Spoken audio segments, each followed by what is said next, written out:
there, Julie Luther at Pure Energy Fitness Center in Greensboro, North Carolina. Thanks for watching my YouTube channel. As a review, we've been going over simple exercises that you can do at home to create the habit of exercise and to also make sure you're doing things right? I'm the technique queen, so if you ever have a question on exercise technique, 40 years of experience, I know how to do it right. So you can always contact me at julie@julieluther.com. Today we're working on shoulders. Now shoulders assist in everything else that we do, so they don't need as much work as some of our other body parts simply because they're always working. They are cool though because you can see your shoulder muscle long before you can see other muscles. So I encourage you to wear tank tops once you start working your shoulders. Simple shoulder movements are up and down. You can rotate as you go, or you cannot rotate as you go. You can start with them back and rotate them front, or you can start with them front and rotate them back, right? You can rotate while you're sitting in a chair. You can also do shoulder presses and dips, but shoulder presses and dips can be dangerous. So if you feel pain when you do a dip or a shoulder press, guess what? Stop, okay? Because there's plenty of other things you can do. But let's talk about doing dips while we're in a chair. You know, your hands are going to be close to your fanny. You're going to roll your shoulders back and hold your abs in, and you're going to walk away from the chair.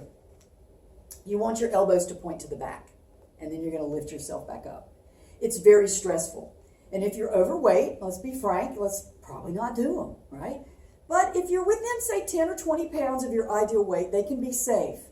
You can make them harder by lifting up one leg or straightening out the legs or whatever you want to do.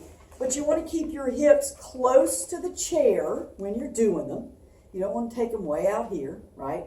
So straight down, straight up. The other thing we can do is we can use a tube to do a shoulder press. So you're actually going to sit on the tube and you're going to put your handles in your hands thusly. And then you're going to bring the tube behind your arm. Fingertips point to the ceiling. And you're going to press straight up. Again, if you feel pain when you do this, don't do it. There's plenty of other things we can do for your shoulders. You can hold soup cans in your hand to do this if you don't have weights or a tube. And you can just simply press up and pull down. How long has it been since you raised your hand to be the first one to answer the question? Right? I know you find that hard to believe, but I did that a lot when I was a kid. But we don't do that as we get older. And most people I see are here. They can't even straighten their elbow out. So let's get those elbows straight and don't use anything. Work your shoulders. You only need to work them, as I say, a limited amount of time because they're helping out all the time. All right then, let's learn a standing shoulder raise, right? So if you can't do an overhead press, one arm at a time, you can do a shoulder raise. With a tube, it's really hard. So I would say one at a time. And you can also use weights. You only want your hand to go up as high as your shoulder. Once we cross that bridge, we're working our neck. And I'll be honest with you, I've never had anybody ask me to get a bigger neck. They're always wanting to slenderize their neck. So anyway, thanks for watching.